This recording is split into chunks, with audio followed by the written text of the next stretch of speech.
अस्सलामुअलैकुम, very good morning, welcome to new Pakistan. मैं हूं आपके साथ अनवर खाबर। नाज़रीन, प्रोग्राम के आगाज़ में हम बात करेंगे नज़र की कमज़ोरी के हवाले से, जो कि आजकल एक आम मसला बनता जा रहा है। ख़ास तौर पर हम देख रहे हैं कि बच्चों में बढ़ते हुए स्मार्टफोन्स, कंप्यूटर्स और टीवी स्क्रीन्स का जो इस्तेमाल है और गैर मुनासिब रोशनी में पड़ना, यह आंखों की सेहत के लिए नुकसानदेह साबित हो रहा है। इसके साथ साथ बच्चों में ऐनक की ज़रूरत भी एक आम मसला बन चुकी है, जिसकी वजह से वालिदैन के जहनों में सवालात उठते हैं, क्या बचपन में ऐनक लग जाने के बाद कि वो सारी ज़िंदगी इसी पर इन्हिसार करेंगे या फिर वक्त के साथ साथ उनकी नज़र बेहतर भी हो सकती है। इस मौजू पर रोशनी डालने के लिए डॉक्टर सना जहांगीर हमारे साथ मौजूद होंगी, जो कि लाहौर जनरल अस्पताल में फैकल्टी मेंबर और रेटिना स्पेशलिस्ट हैं। डॉक्टर सना जहांगीर एक माहिर आई सर्जन है और बच्चों और बड़ों की आंखों की सेहत के हवाले से उनका वसी तजर्बा भी है। उनसे जानेंगे कि किस तरह नज़र की कमज़ोरी और ऐनक के इस्तेमाल से बचा जा सकता है, और अगर बच्चों को ऐनक लग जाए तो क्या वो सारी ज़िंदगी इसका मोहताज रहेंगे या नहीं, और किस उम्र में नज़र का चश्मा बिल्कुल भी नहीं उतर सकता, और कौन सी ऐसी स्टेज होती है जहाँ पर हमें बच्चों की जो नज़र है उस पर ज़्यादा फोकस करने की ज़रूरत होती है। हमें ज्वाइन करिए शो में माहिर अमराज चश्म डॉक्टर सना जहांगीर स्टूडियोज़ में मौजूद हैं। डॉक्टर साहिबा, बहुत शुक्रिया हमें शो में ज्वाइन करने के लिए। सबसे पहले जो बच्चों में नज़र की कमज़ोरी के बढ़ते हुए मसाइल हम देख रहे हैं, वालिदैन के लिए सबसे पहला मशवरा आप क्या देना चाहेंगी? सबसे पहला मशवरा तो वालिदैन के लिए ये है कि ऐनक लगवाने से मत घबराएं, आँखों को वक्त पे चेक करवाएं, और चेक करवाने के बाद जैसे ही ऐनक लगे वो ज़रूर लगवाएं, बिकॉज़ हमारे पास टाइम बहुत कम होता है। 10 साल की उम्र तक का वक्त होता है जब तक आँख के रास्ते बनते हैं, कनेक्शंस बनते हैं टू द ब्रेन। तो अगर 10 साल की उम्र तक आपके बच्चे को ऐनक लगती है और वो करेक्शन नहीं उसको मिलती, तो उसके रास्ते बन नहीं पाएंगे और सारी ज़िंदगी के लिए उसकी नज़र कमज़ोर रहेगी। ठीक है। अब वक़्त पे, यानी कि जब आपको महसूस होने लगे कि आपके बच्चे की नज़र कमज़ोर है, आपको बच्चे स्कूल जाने से पहले भी कुछ वार्निंग साइंस देते हैं, यानी कि टीवी बहुत करीब जाके देखना शुरू कर देंगे, चीज़ें नहीं उठा पाएंगे, आप दूर से उनको बुलाएंगे वो रिस्पॉन्ड नहीं करेंगे।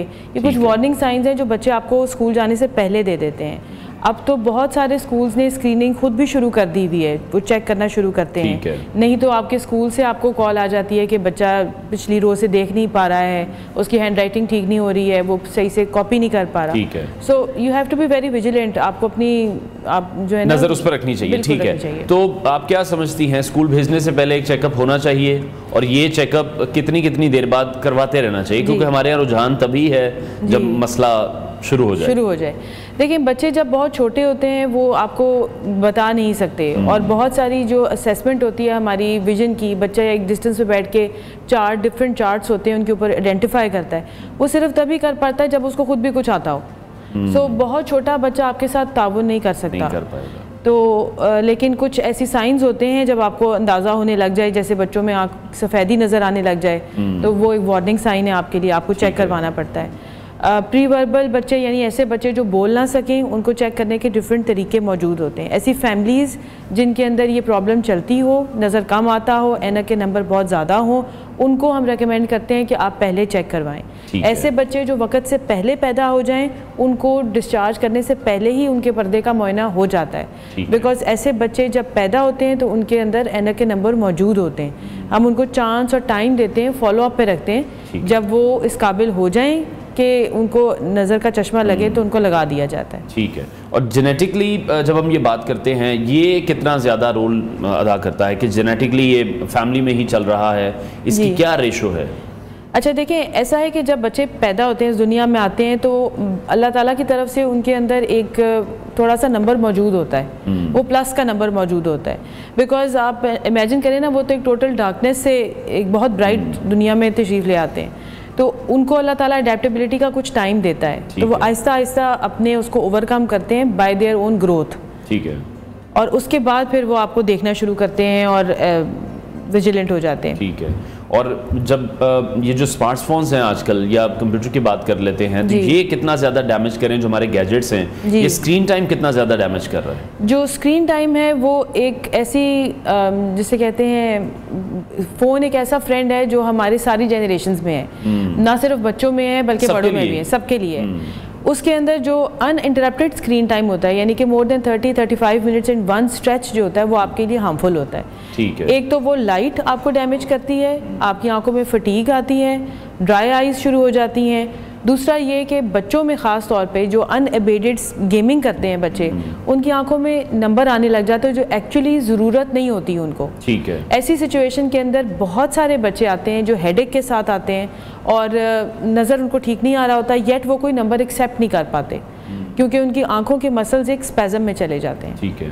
सो ये एक बहुत डेंजरस ट्रेंड है जिसको ब्रेक करने के लिए हम हर वक्त यही गाइड करते हैं कि आप तो स्कूलों के होमवर्क भी स्क्रीन्स पे आते हैं। So 35 minutes is maximum and then you should opt for a 10 minute की ब्रेक। उस 10 मिनट की ब्रेक के अंदर आप दूर देखें, अपने आप को करीब के काम से ब्रेक दे दें। और ये जो प्रैक्टिस है उन तमाम लोगों के लिए भी जो ऑफिस में कंप्यूटर का भी इस्तेमाल करें या फ़ोन का भी इस्तेमाल करें, सिर्फ बच्चों के लिए नहीं है? नहीं, ये अक्रॉस द बोर्ड है। ठीक है। ये सबके लिए है बिकॉज बच्चों में तो नंबर आने लग जाते हैं, बड़ों में ड्राई आइज आती हैं, फटीग आती है, स्ट्रेन आती है। तो उससे बचने के लिए ये है कि आप इसको थोड़ा स्पेस आउट कर दें।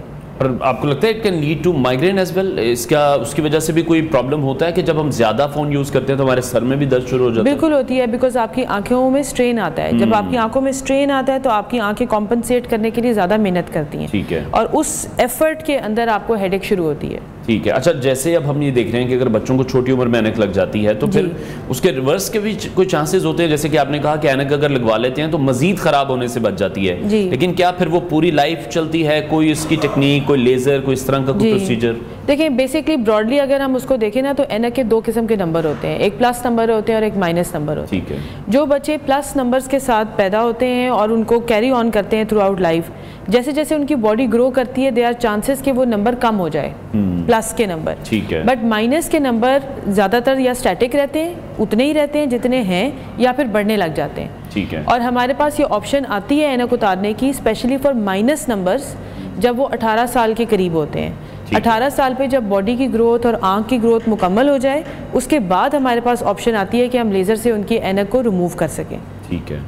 और बहुत से लोग हैं जो फिर लेंसेज का इस्तेमाल करते हैं, वो कितना सेफ है जो कि ऐनक का मुतबादिल के तौर पे? जी, अक्सर इनिशियली लोग कॉन्टैक्ट लेंसेज की तरफ ही जाते हैं, बट कॉन्टैक्ट लेंसेज के साथ ये है कि वो एक मसनूई चीज़ है जो रोज़ाना आप अपनी आँख में डालते हैं और रोज़ाना अपनी आँख से निकालते हैं, तो आप रोज़ अपने आप को एक्सपोज करते हैं टू इन्फेक्शन। ठीक है। तो अनलेस कि आपकी बहुत ही अच्छी हाइजीन हो, यानी कि आप उसको ब्रश से अपने एनवायरनमेंट भी बड़ा अच्छा मिल रहा हो, जैसे स्मोक के कुछ इश्यूज देख रहे हैं, बल्कि मैं उस हवाले से भी जानना चाहूंगा कि जैसे आजकल हम स्मोक को फेस कर रहे हैं, बच्चों के लिए भी, बड़ों के लिए, सबके लिए भी, तो क्या आंखों के लिए उसमें क्या एहतियात है? हम उसको इनहेल भी कर रहे हैं, वो हमारी आंखों में भी जा रही है? जी देखिए, स्मॉग बेसिकली तो हम सब पे पहले लाजिम है ना कि हम अपनी अपनी जो लाइफस्टाइल है उसको ऐसे मॉडिफाई करें कि हमारी हवा आलूदा हो ही ना। मगर स्मॉग एज सच क्या है? पार्टिकल्स हैं जो आपकी एयर में सस्पेंडेड है। अब वो पार्टिकल्स आपकी आंख के अंदर कॉज करती हैं एलर्जी, तो या तो आप उससे बच के रहें, यानी कि आप ज़्यादातर इंडोर रहें। अगर आप बाहर निकल रहे हैं तो फिर आप बेशक 0 पावर की ग्लास लगा लें, ऐनक लगा लें, सन ग्लासेस यूज़ कर लें कि आप direct contact to that air कम कर लें। ठीक है। अब हमारे लिए ये हर वक्त पॉसिबल नहीं होता, एक्सपोज तो हमने होना ही है, हम लोग करते ही नहीं है और कभी पॉसिबल भी नहीं होता। तो उसके लिए ये है कि फिर हम आपको ये रेकमेंड करते हैं कि आप एंटी एलर्जिक ड्रॉप्स यूज़ करें, दैट टू जब आपको कोई डॉक्टर देख के प्रिस्क्राइब करे, बताए मेडिकल स्टोर से ना ले लें डायरेक्ट जाके। फिर आप उसमें जो सबसे आसान फॉर्मूला है कि मेडिकल स्टोर पे गए और वो खुद साख्ता डॉक्टर्स को ही पूछ लिया कि भाई साहब ये मसला हो रहा है तो हमें कोई ड्रॉप्स। बिल्कुल सही कह रहे हैं। फिर जब उन दवाइयों में साइड इफेक्ट्स आते हैं ना तो फिर that becomes a big problem. यही मैं मैसेज बस कन्वे करवाना चाह रहा हूँ कि जो क्रॉस दी वो टेबल जो होते हैं ना, ओवर द काउंटर जो होते हैं, वो फिर जो डॉक्टर बने होते हैं वो कितने नुकसानदेह भी हो सकते हैं कि वो आपको वो वाले ड्रॉप्स दे देते हैं जिनमें पहले ही स्टीरॉयड है। बिल्कुल। जब आप डॉक्टर के पास जाते हैं तो फिर कुछ काम होता नहीं है। सो बेहतर ये है कि आप एक दफ़ा चेक करवा के प्रॉपर प्रिस्क्रिप्शन को फॉलो करें। आपको स्टीरॉइड्स की अगर ज़रूरत होगी तो डॉक्टर एक लिमिटेड टाइम के लिए आपको कम डोज वाला देगा, सो बिकॉज स्टीरॉइड आपको बहुत जल्दी रिलीफ दे देते हैं। और हमारे से बहुत सारे ऐसे जो फार्मासिस्ट हैं या डॉक्टर्स हैं या सो कॉल्ड डॉक्टर्स हैं, वो क्विक रिलीफ के चक्कर के अंदर ना पेशेंट्स को स्टीरॉइड्स पे शिफ्ट करते हैं। ट्रस्ट बड़ा अच्छा डेवलप होता है, फिर हम आगे 10 लोगों को बताते हैं कि मुझे उस ड्रॉप से बड़ा फर्क पड़ा था, फटाफट मैं तो ठीक हो गया। बिल्कुल। तो वो फिर काउंटर प्रोडक्टिव रहता है, वो बाद में तंग होते हैं लोग। और साथ लुब्रिकेटिंग ड्रॉप्स को इस्तेमाल करें, बेसिकली अपने एक्सपोजर को कम करें तो वो बहुत सारी चीज़ों को काउंटर कर देता है। ठीक है। वैसे डॉक्टर साहब, नॉर्मल रूटीन में, क्योंकि हमने कभी इस पर गौर ही नहीं किया, आंखों की एहतियात है क्या कि रात को अगर हम सोने लगे हैं, हम किसी भी किस्म के कोई भी ड्रॉप्स, मैं ये नहीं चाह रहा, वो तो ऑब्वियसली स्पेसिफिकली होगा हर बंदे की रूटीन को देखते हुए, लेकिन आम रूटीन कोई ऐसी हो सकती है कि रात को हमने आंखें पानी से साफ की हैं, अर्के गुलाब डाला है, बड़े बड़े लोग चीजें करते हैं, तो क्या एक आंखों की सेहत को मेंटेन रखने के लिए कोई ऐसा फॉर्मूला है? देखिए, आंखों के अंदर जो पानी है ना, उसकी एक स्पेशल वो है, केमिस्ट्री है। ठीक है, वो केमिस्ट्री आपको मैच नहीं कर सकता, ना अर्के गुलाब मैच करता है, ना जो आपकी टैप वाटर होता है वो मैच करता है। ठीक है,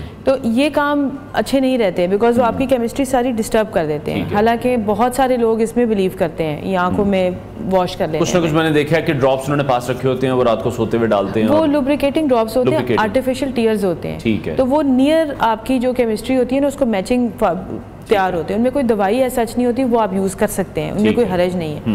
बाकी आंखों की हेल्थ के लिए सबसे इम्पॉर्टेंट तो ये है कि आप अपनी एक तो अपनी हैबिट्स को ठीक रखें, दूसरा ये कि अपनी डाइट को अच्छा रखें, और जो इस किस्म की चीज़ें हैं जैसे स्मोकिंग है उसको कट डाउन कर दें या ख़त्म कर दें अपनी ज़िंदगी से, बिकॉज वो आपकी पूरी बॉडी और आपकी आंखों के आपके पर्दों को बहुत डैमेज करता है जो स्मोकिंग होती है। और लॉन्ग टर्म रिजल्ट्स हमें ये बताते हैं कि उसके अंदर डीजेनरेशन शुरू हो जाती है पर्दों में।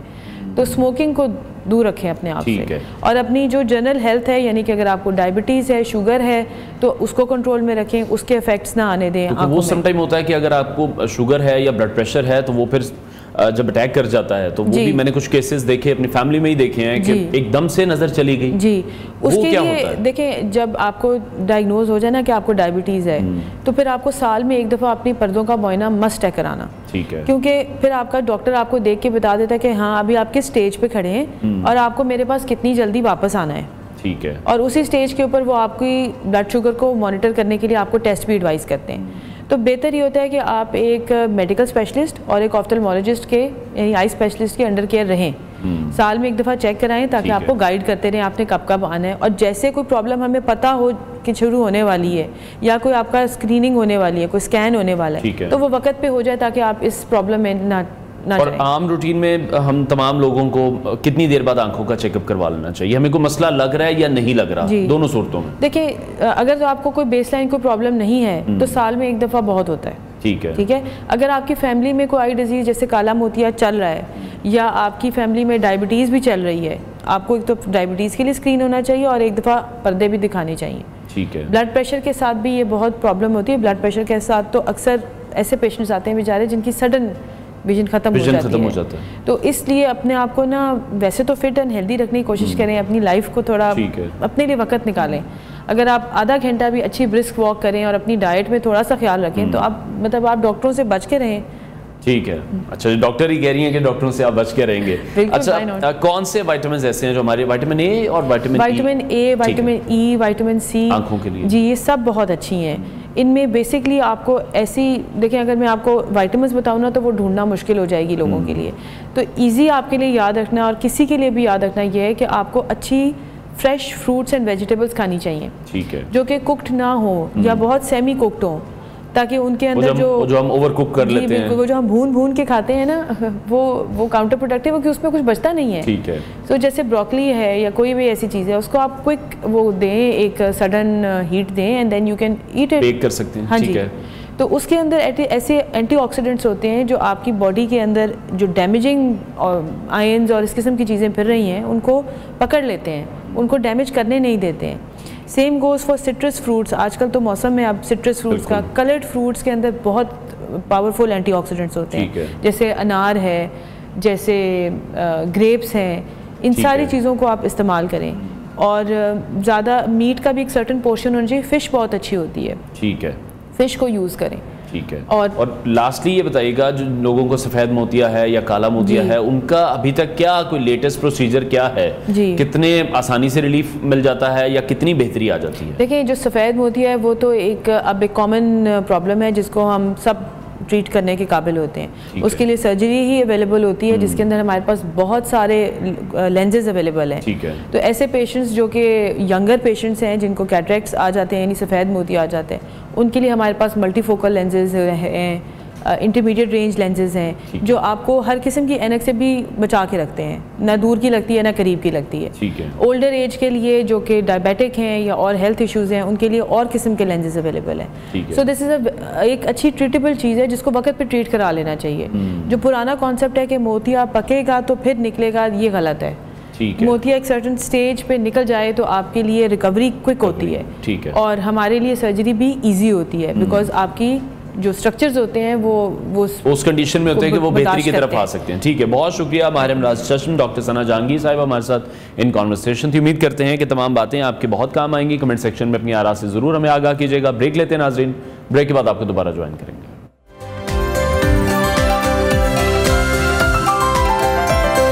क्रिस्टियानो रोनाल्डो दुनिया के मशहूर तरीन फुटबॉलर में से एक हैं जो अपनी मेहनत, डिसिप्लिन और अपनी गैर मामूली सलाहियतों के लिए जाने जाते हैं।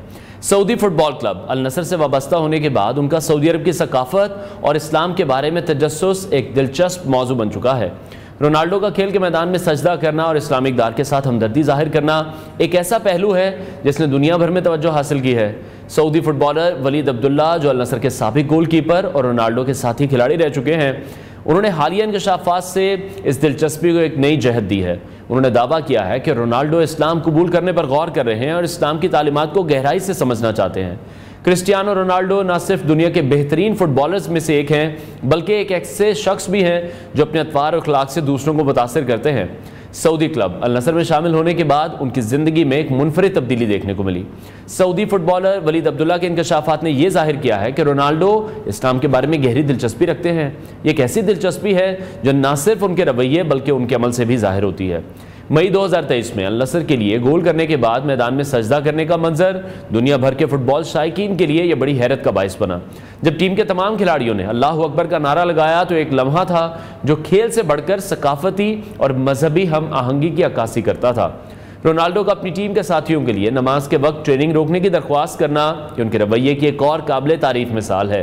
ये इस बात का सबूत है कि वो न सिर्फ एक आलमी मयार के खिलाड़ी हैं बल्कि एक ऐसे इंसान भी हैं जो दूसरों के अकायद और इक़दार का एहतराम करते हैं। अगरचे कहना कबल वक्त होगा कि वह इस्लाम कबूल करते हैं या नहीं करते हैं, लेकिन जो उनका रवैया है ये एक मस्बत और उम्मीद अफजा अलामत है। सऊदी अरब में क़याम और इस्लामी सकाफत के करीब आने से उनके ख्यालात में जो तब्दीली आई है वो उनके खुले जहन की अक्कासी करती है। रोनाल्डो का सफ़र चाहे वो इस्लाम कबूल करें या ना करें, ये दुनिया के लिए एक याद दहानी भी है कि एहतराम, समझ बूझ और मेहनत वो इक़दार हैं जो हर सकाफत में कदर की निगाह से देखी जाती हैं। उनका मैदान में सजदा करना या साथियों के लिए नमाज का वक्त निकालना इस बात का मजहर है कि किस तरह खेल, सकाफत और मजहब के बीच एक पुल बन सकता है। रोनाल्डो का सफ़र हमें सिखाता है कि खिलाड़ियों का असर रसूख सिर्फ खेल तक महदूद नहीं है बल्कि वो अपनी मिसाल से मुआशरती और सकाफती तब्दीली का बायस भी बन सकते हैं। सऊदी अरब ने दुनिया के एक अजीम खिलाड़ी को मौका दिया है कि वो न सिर्फ अपनी खेल की सलाहियतों का मुजाहरा करें बल्कि नई सकाफतों को अपनाने और समझने का मौका भी हासिल करें। ये उनके लिए एक नया आगाज़ भी हो सकता है और दुनिया के लिए एक नया सबक भी हो सकता है। जिस तरह से अपनी वो पर्सनैलिटी को कैरी कर रहे हैं, दूसरे मज़हब का एहतराम करते हुए भी हमें दिखाई देते हैं। जिस तरह से अपने बाकी खिलाड़ियों के लिए वो वक्त निकालने की कोशिश करते हैं कि अगर नमाज का टाइम है तो उस वक्त उनकी कोशिश होती है कि उस वक्त खेल बिल्कुल ना खेला जाए और वो खेल को वहाँ पर रुकवा देते हैं। तो बड़ा अच्छा ये जेस्चर है जो रोनाल्डो की जानिब से हम देख रहे हैं कि दिया जा रहा है। ब्रेक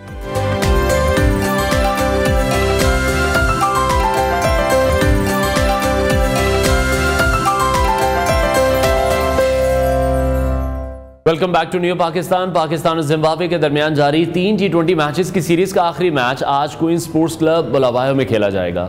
पाकिस्तानी टीम ने सीरीज पहले ही 2-0 की फैसलाकुन बरतरी हासिल कर ली है और आज का मैच दोनों टीमों के लिए अपनी हिकमत अमली आजमाने का मौका है। पाकिस्तानी टीम ने सीरीज के पहले मैच में 57 रन से और दूसरे मैच में जिम्बाब्वे को 10 विकेटों से शिकस्त दी। दूसरे मैच में खासतौर पर सुफियान मुकीम की शानदार बॉलिंग ने मेजबान टीम को सिर्फ 57 रन पर महदूद कर दिया, जहां उन्होंने 3 रन के एवज 5 विकेटें हासिल करके मुख्तसर फॉर्मेट की तारीख में बेहतरीन कारकर्दगी दिखाई। तीसरे मैच के लिए कौमी टीम ने अपनी प्लेइंग 11 में 4 तब्दीलियां की हैं ताकि बेंच पर बैठे खिलाड़ियों को भी मौका फराहम किया जा सके। इस मैच में साहबजादा फरहान, कासिम अकरम, अरफात मिनहास और मोहम्मद हसनैन शामिल किए गए हैं। यह मैच पाकिस्तानी टीम के नौजवान खिलाड़ियों के लिए अपनी सलाहियतों को मनवाने और टीम मैनेजमेंट के लिए आने वाली सीरीज के लिए मजबूत कॉम्बिनेशन बनाने का मौका होगा। जबकि दूसरी जाने पाकिस्तान में शेड्यूल्ड चैंपियंस ट्रॉफी 2025 के इनेकाद के हवाले से पाक भारत तनाज़ा शिद्दत इख्तियार कर गया है। भारतीय क्रिकेट बोर्ड ने पाकिस्तान क्रिकेट बोर्ड के पेश करदा करता फ्यूजन हाइब्रिड मॉडल को मुस्तरद करते हुए अपनी टीम को पाकिस्तान भेजने से एक बार फिर से इनकार कर दिया है। भारतीय नशरियाती इदारे NDTV की रिपोर्ट के मुताबिक BCCI ने सिक्योरिटी खदशात को जवाब बनाकर यह फैसला किया है और दावा किया है कि भारत में किसी किस्म का सिक्योरिटी थ्रेट मौजूद नहीं है, इसलिए हाइब्रिड मॉडल की जरूरत नहीं है। BCCI के इस फैसले ने एक नया तातुल पैदा किया है और ICC के इजलास में चैंपियंस ट्रॉफी 2025 के हवाले से कोई बड़ा फैसला मुतवक्के है। PCB के मौक़िफ़ के मुताबिक अगर भारत यकतरफा रवैया जारी रखता है तो पाकिस्तान चैंपियंस ट्रॉफी की मेज़बानी से महरूम हो सकता है, जबकि पाकिस्तान क्रिकेट बोर्ड ने वाज़े कर दिया है कि अगर उसके हक में फैसला ना हुआ तो वो चैंपियंस ट्रॉफी 2025 के बॉयकॉट पर भी गौर कर सकता है। ICC के 5 दिसंबर को आज यानी कि होने वाले इजलास में इस तनाज़े पर हतमी फैसला होने की तवक्को है। इसी पर बात करने के लिए हमारे साथ मौजूद हैं स्पोर्ट्स एनालिस्ट सैयद मोहम्मद अवैस। अवैस, बहुत शुक्रिया आपके वक्त के लिए। सबसे पहले पाकिस्तानी टीम की कारकर्दगी के हवाले से मैं जानना चाहूँगा, कैसी परफॉर्मेंस लग रही है आपको टीम की, खासतौर पर जिस तरह से दूसरे मैच में सुफियान मुकीम ने शानदार बॉलिंग की। अस्सलाम वालेकुम। एक अच्छी बात है पाकिस्तान टीम की, अगर आप ओवरऑल परफॉर्मेंसेस की बात करें तो मुझे सबसे अच्छा ये चीज़ लग रही है कि एटलीस्ट आपके पास अब आप कह सकते हैं कि यार आपके पास आहिस्ता आहिस्ता बैकअप प्लेयर्स तैयार हो रहे हैं। एक वक्त था, आपको याद हो, अगर थोड़ा टाइम पहले ही चले जाएं तो हम कहते थे कि यार हमने हर सीरीज़, चाहे वो बाबर आजम की बात करें, शाहीन की बात करें, जिम्बाब्वे तक की हमने हर सीरीज़ खिलाई उन्हें हमारे पास, क्योंकि बैकअप प्लेयर्स हम सोचते नहीं थे कि यार हमने उनको भी मौका देना है। अच्छी बात है कि सीरीज़ के अंदर आप जाके बैकअप प्लेयर्स को भी मौका दे रहे हो, आपके पास बेंच लाइनअप भी स्ट्रांग हो रही है, क्योंकि ये एक हकीकत हमेशा है कि आपकी प्लेइंग 11 तब स्ट्रांग होती है जब आपकी बेंच लाइनअप, और बेंच लाइनअप के बाद जब आपके एक्स्ट्रा प्लेयर स्ट्रांग हो, क्योंकि कहीं ना कहीं वो जेन में होता है कि यार मैंने परफॉर्म नहीं किया तो मेरी जगह लेने के लिए 3 प्लेयर्स बैठे हुए हैं, तो आपने जो चांसेस इन लड़कों को दिए हैं। लेकिन वही सबसे बड़ा जो इशू आता है ना, जब हम बात करते हैं प्लेयर्स की बात करें, चाहे वो अंडर 19 की प्लेयर्स की बात करें, शाजिब की आजकल बहुत ज्यादा नाम लिया जा रहा है, इन लड़कों का नाम ले जिनको अभी टाइम दिया जा रहा है, इनको चांसेस दिए जा रहे हैं, ये कहीं ना कहीं 1-2 सीरीज के बाद गायब हो जाते हैं। इनको इंटैक्ट रखना, क्योंकि T20 वर्ल्ड कप में भी आपका 1/2 साल पड़ा हुआ है, तो आपके पास चॉप्स एंड चेंजेस के लिए बहुत ज्यादा टाइम है।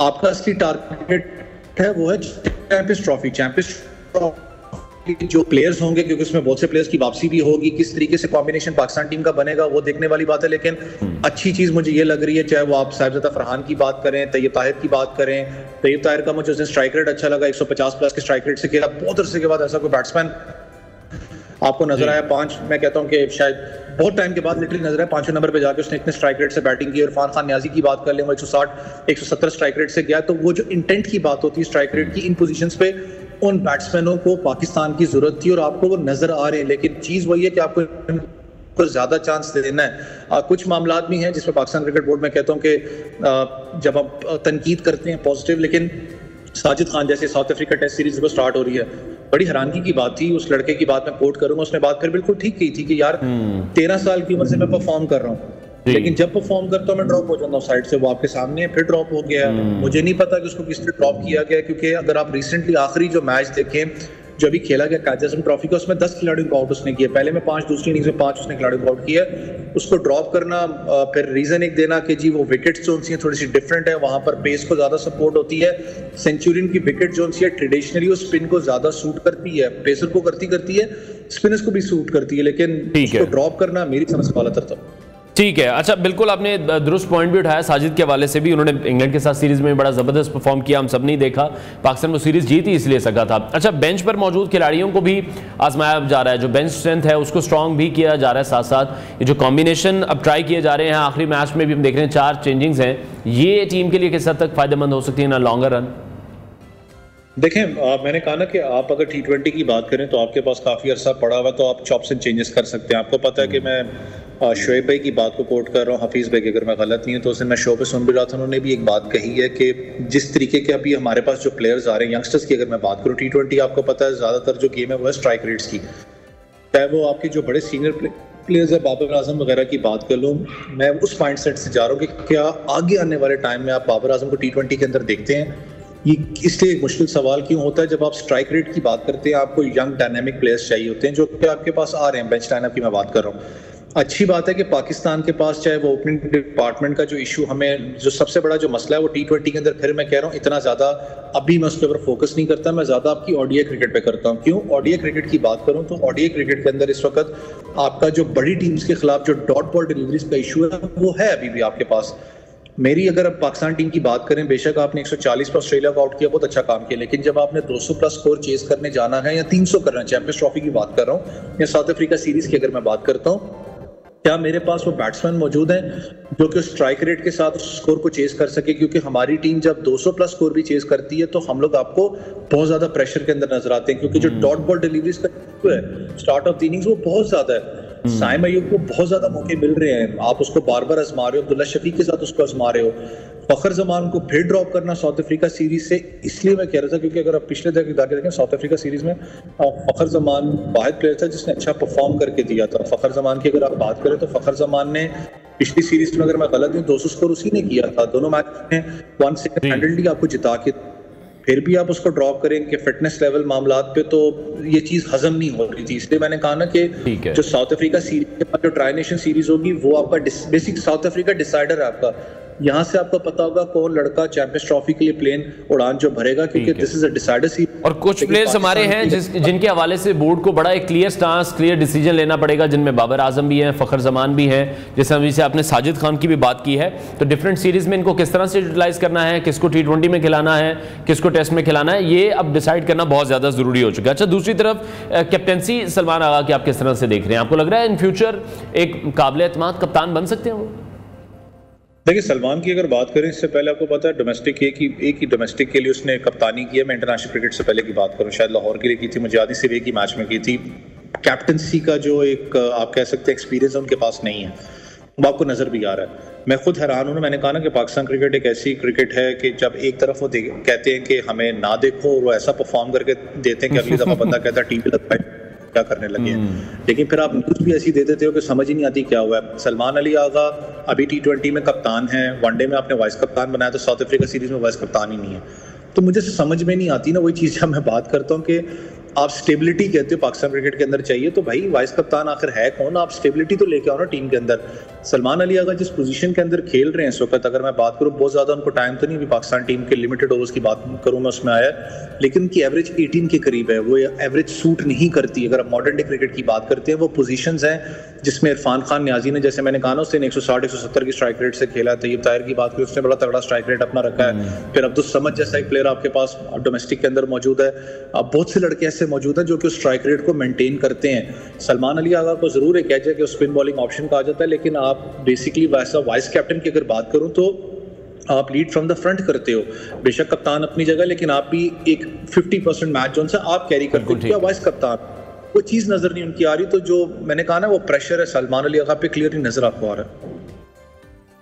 ठीक है, बहुत शुक्रिया स्पोर्ट्स एनालिस्ट सैयद मोहम्मद अवैस हमारे साथ इन कॉन्वर्सेशन थे। बहुत शुक्रिया आपके वक्त के लिए। अब हम शो में ज्वाइन करें नसीम राजपूत साहब, सीनियर स्पोर्ट्स एनालिस्ट हैं, उनसे इस हवाले से मजीद बात करेंगे। नसीम साहब, बहुत शुक्रिया हमें शो में ज्वाइन करने के लिए। चैंपियंस ट्रॉफी 2025 के मामले पर भारतीय क्रिकेट बोर्ड ने एक बार फिर से इनकार कर दिया। किस तरह से देख रहे हैं उनके इस इनकार को? क्या ये फैसला सिर्फ सिक्योरिटी खदशात पर मबनी है? आज भी एक बड़ी इंपॉर्टेंट मीटिंग होनी है और मुझे लग रहा है हिंदुस्तान ये चाह रहा है कि चैंपियंस ट्रॉफी शायद उन्हें ही दे दी जाए जितनी ऑप्शंस पाकिस्तान क्रिकेट बोर्ड अब तक उनके सामने रख चुका है। मेरे ख्याल चैंपियंस ट्रॉफी होगी, लाजमी होगी, और उसका डिसीजन सामने आने वाला है।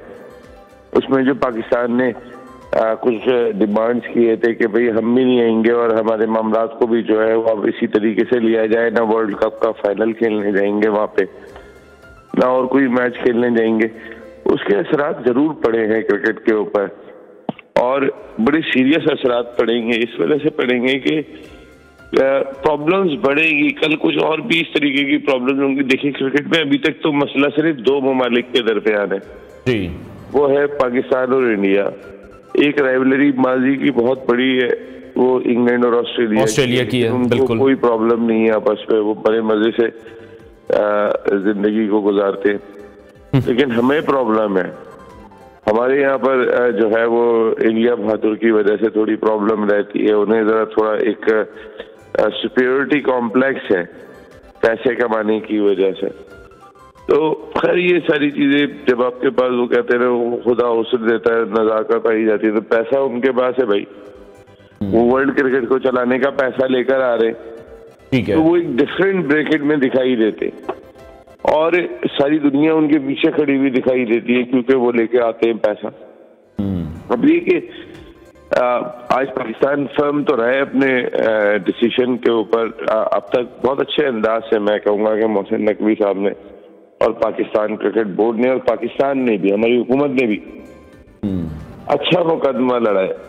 पहली मरतबा हम जो है वो थोड़ी सी रिजिड स्टांस पे अपने हैं, जो कि बिल्कुल हमारा हक भी बनता है, लेकिन इस तमाम तर सिनेरियो में आईसीसी के रोल को आप किस तरह से देख रहे हैं? आप नहीं ये समझते कि आईसीसी इस मामले में भारत के हक में बहुत ज़्यादा झुकाव रख रहा है? आपने बिल्कुल दुरुस्त बात की कि पूरी वर्ल्ड क्रिकेट का पैसा वो लेकर आ रहे हैं, लेकिन आईसीसी का इस पैसे से क्या ताल्लुक? आईसीसी का किसी एक मुल्क से ही मुल्हिक इस तरह से हो जाना, ये किस तरह से क्रिकेट के लिए ठीक होगा? यार, कमाऊपूत बच्चा होता है ना घर में, उससे प्यार होता है थोड़ा ज्यादा, जो ज्यादा पैसे कमा रहा होता है। आईसीसी को कुछ ज्यादा ही प्यार है। इतना प्यार तो बच्चे से भी नहीं किया जाता जितना आईसीसी इंडिया से करती है।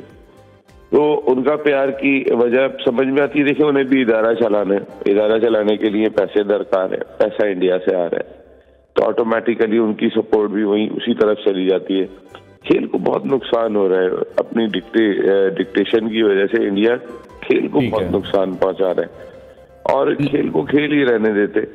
आप इसको जो है वो सियासत में मिला रहे होते हैं, लेकिन हमारे यहाँ पे खुद इतनी आप हर तरह से प्रॉब्लम क्रिएट करने के में लगे होते हैं। चाहे अफगानिस्तान का मामला उठा लो, चाहे कुछ भी उठा लो, हर तरीके से आप कश्मीर का इशू उठा लो, आप प्रॉब्लम क्रिएटर बने हुए हैं आप हर चीज के अंदर जी। बस हम ये करके दिखाएंगे। अरे यार ठीक है, लेकिन नसीम साहब ये मुझे बताइएगा, पाकिस्तान क्रिकेट बोर्ड की तरफ से आखिर में ये क्यों कहा जा रहा है कि अगर पाकिस्तान चैंपियंस ट्रॉफी की मेजबानी से महरूम हो जाता है, हिंदुस्तान के ना आने से ये चैंपियंस ट्रॉफी की मेजबानी हमसे कैसे छीनी जा सकती है? इसकी क्या लॉजिक बनती है? देखिए, हिंदुस्तान के ना आने की तो बात आप जहन से निकाल दें कि इंडिया नहीं खेलेगा। ये तो आप बात अपने दिमाग से निकाल दें कि इंडिया नहीं खेलेगा। ये तो आप आपके दिमाग में बात होनी ही नहीं चाहिए। ठीक है, इस वजह से नहीं होनी चाहिए क्योंकि इंडिया और पाकिस्तान के बगैर चैंपियंस ट्रॉफी नहीं होगी।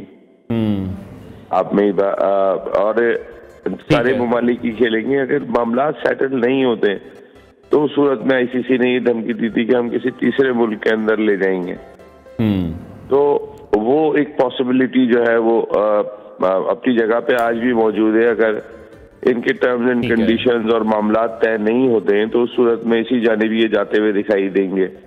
लेकिन नसीम साहब, उस हाइब्रिड मॉडल पर जाने के लिए फिर पाकिस्तान ने भी कहा था कि फिर पाकिस्तान भी जितने तमाम इवेंट्स इंडिया को मिलेंगे हम भी वहां नहीं जाएंगे, हम भी हाइब्रिड मॉडल पर ही खेलेंगे। वो भी इंडिया ने रिजेक्ट कर दिया। अब फिर आपको लगता है इस सिचुएशन में पाकिस्तान पे चैंपियंस ट्रॉफी का बॉयकॉट करेगा अगर पाकिस्तान में होगी ही नहीं तो? यार, कर देना चाहिए बॉयकॉट। मैं आपको एक बात बता दूं, इज्जत से बढ़कर कोई चीज नहीं होती। अब जब आपने इतनी फ्लेक्सिबिलिटी हर जगह पे दिखाई है, अब भी आप दिखा रहे हैं कि भाई आप जैसा करोगे वैसा हम करेंगे। हम कोई अनोखी चीज नहीं कर रहे, जो तुम करोगे वो हम करेंगे। बस हम तो यही बात कह रहे हैं कि भाई तुम नहीं आओगे हम भी नहीं आएंगे। हम ये तो नहीं कह रहे, मकसद है कि आप ही को जो है वो सिक्योरिटी के थ्रेट्स हैं या मसाइल हैं, तो पाकिस्तानी टीम को भी थे। इसका मतलब हमने ज्यादा फ्लेक्सिबिलिटी दिखा के लिए भी अपना नुकसान कर दिया। एशिया कप में भी हाइब्रिड मॉडल पर मान गए, वनडे वर्ल्ड कप के लिए भी हम 2023 में हिंदुस्तान चले गए, अहमदाबाद चले गए, वहां पर पाकिस्तान टीम को बहुत खतरा था। हाँ, हमने तो सारे हर वो काम करके दिखाया है कि जिससे खेल को बेहतर किया जा सके, खेल से सियासत को खत्म किया जा सके, लेकिन एक हाथ से ताली नहीं बजती। Enough is enough. अब पाकिस्तान अगर स्टैंड लेने की पोजीशन में आ रहा है, पहली मर्तबा देख रहे हैं कि भाई कुछ स्टैंड लेता हुआ दिखाई दे रहा है, तो मेरे ख्याल ये स्टैंड आपको कायम रहना चाहिए। ज्यादा से ज्यादा क्या होगा? ज्यादा से ज्यादा ये होगा यार, ये कोई, मैंने बार बार कहता हूं मैं कि आईओसी नहीं है, इंटरनेशनल ओलंपिक कमेटी या फीफा नहीं है कि 210 मुल्क खेलते हैं। ये 10 मुल्क ही खेलते हैं क्रिकेट जी, 210 नहीं खेलते। और यहाँ पे एक एक मुल्क की बहुत अहमियत है, एक एक मुल्क की बहुत इम्पोर्टेंस है। तो आप इसको नजरअंदाज नहीं कर सकते। आप पाकिस्तान को किसी सूरत भी नजरअंदाज नहीं कर सकते। पाकिस्तान वो कमाने वाली लक्ष्मी है इंटरनेशनल क्रिकेट के लिए, क्योंकि इंडिया पाकिस्तान के मैच से ही तो आईसीसी कमाता है जी। तो आईसीसी के लिए भी ये एक कमाई का बहुत बड़ा जरिया है। मेरा ख्याल ये है कि पाकिस्तान अपने स्टैंड पे कायम रहना चाहिए। क्या होता है ज्यादा से ज्यादा, देखिए हमने खेल को बचाने के लिए बहुत किया और आज भी हमने किया, हमने कोई नई चीज नहीं की। हमने कहा आप जो कर रहे हैं हम वो करेंगे। आप हमारा फाइनल भी लेके जा रहे हैं बाहर, सेमीफाइनल भी अगर आप पहुंच जाते हैं तो हमारे मुल्क से जा रहे हैं, आपके मैचेस तो जा ही रहे हैं, हम भी वही कर रहे हैं, हम कोई नई चीज तो नहीं कर रहे। उस पर भी एतराज है, वो अभी तक भी सोचने में लगे हुए हैं कि यार ऐसे कैसे, इतना वो ये इतने बड़े हो गए, अच्छा ये सोच रहे हैं। अरे बड़े हो गए क्या यार, हम आपसे बहुत बड़े हैं। ठीक है, बहुत शुक्रिया senior sports analyst Naseem Rajput साहब हमारे साथ इन कॉन्वर्सेशन थे। और देखना यह है कि आज एक स्पेशल इजलास इस हवाले से उन्होंने लगाया, चैंपियंस ट्रॉफी का फ्यूचर क्या होगा कुछ ही देर में हमें पता लग जाएगा। ब्रेक लेते हैं नाज़रीन, ब्रेक के बाद आपको दोबारा ज्वाइन करेंगे।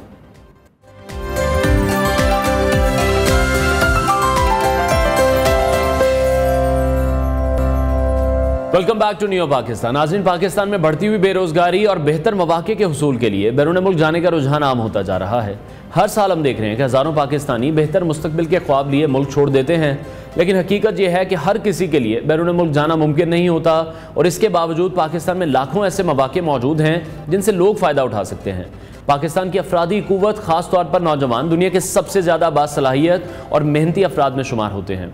यहाँ मुख्तलिफ शोबों में रोज़गार के मौके दस्तियाब हैं, लेकिन उन तक रसाई के लिए मुनासिब हिकमत अमली, महारतों की पहचान और खुद एतमादी बहुत ज़्यादा ज़रूरी है।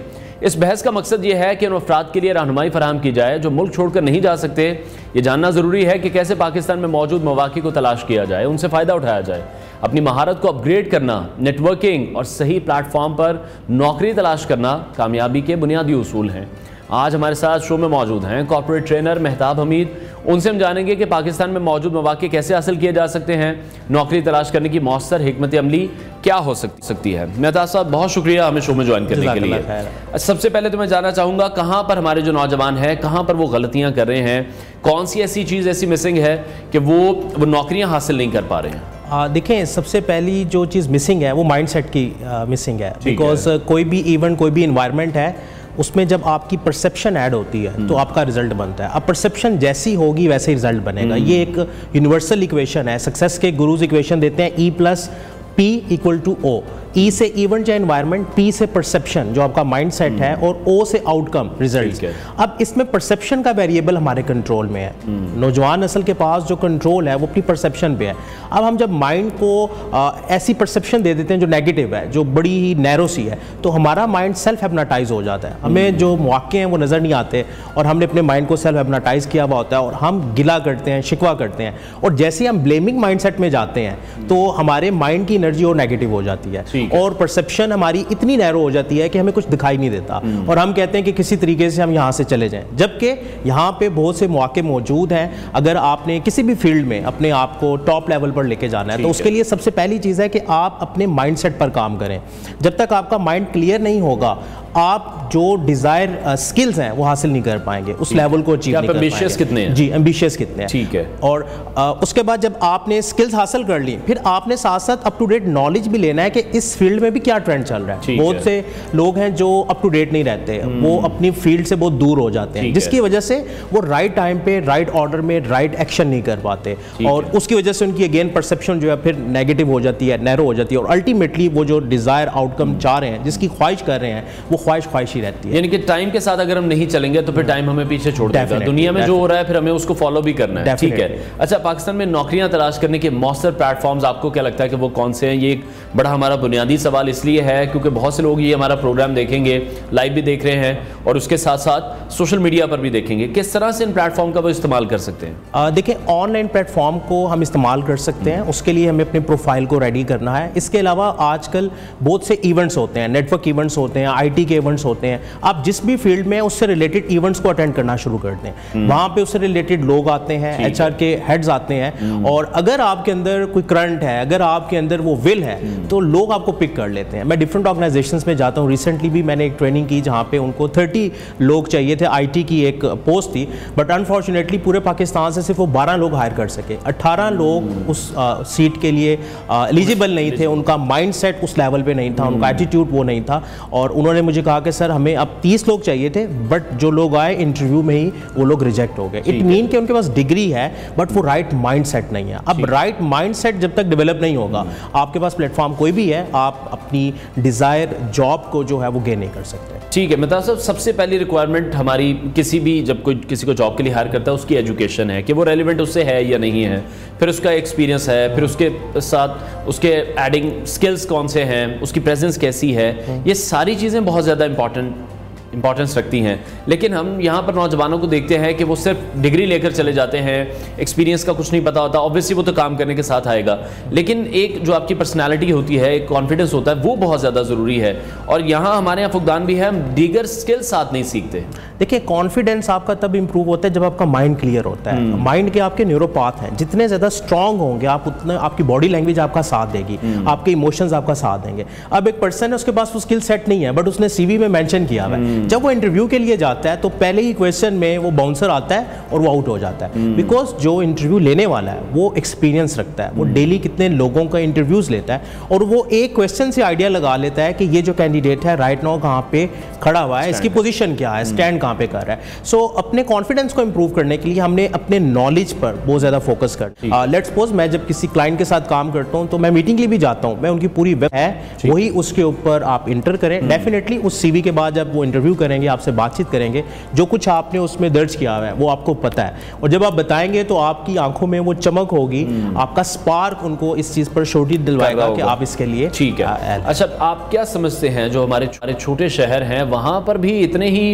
अपॉर्चुनिटीज़ हैं जितने हम बड़े शहरों में बात करते हैं? देखिए ऑनलाइन की वजह से मैं तो समझता हूँ कि अपॉर्चुनिटीज़ तो हैं। कल मैं एक जगह बैठा हुआ था तो किसी ने बात की कि पहले हम कहते थे कि हमारे लिए पूरा पाकिस्तान मौजूद है, लेकिन अब हमारे लिए पूरी दुनिया अवेलेबल है बिकॉज इंटरनेट की वजह से अपॉर्चुनिटीज बहुत ज्यादा है। ये डिपेंड करता है कि आप किस परसेप्शन से देखते हैं। ये भी एक बड़ी देखिए इंटरनेट की भी प्रॉब्लम है, डेफिनेटली है, और ये भी एक परसेप्शन है कि आप इंटरनेट होने के बावजूद उसका पॉजिटिव इस्तेमाल नहीं करते और इस्तेमाल करके आप डेफिनेटली अपनी मर्जी की जॉब हासिल कर सकते हैं। ऐसी बहुत सी केस स्टडीज हैं।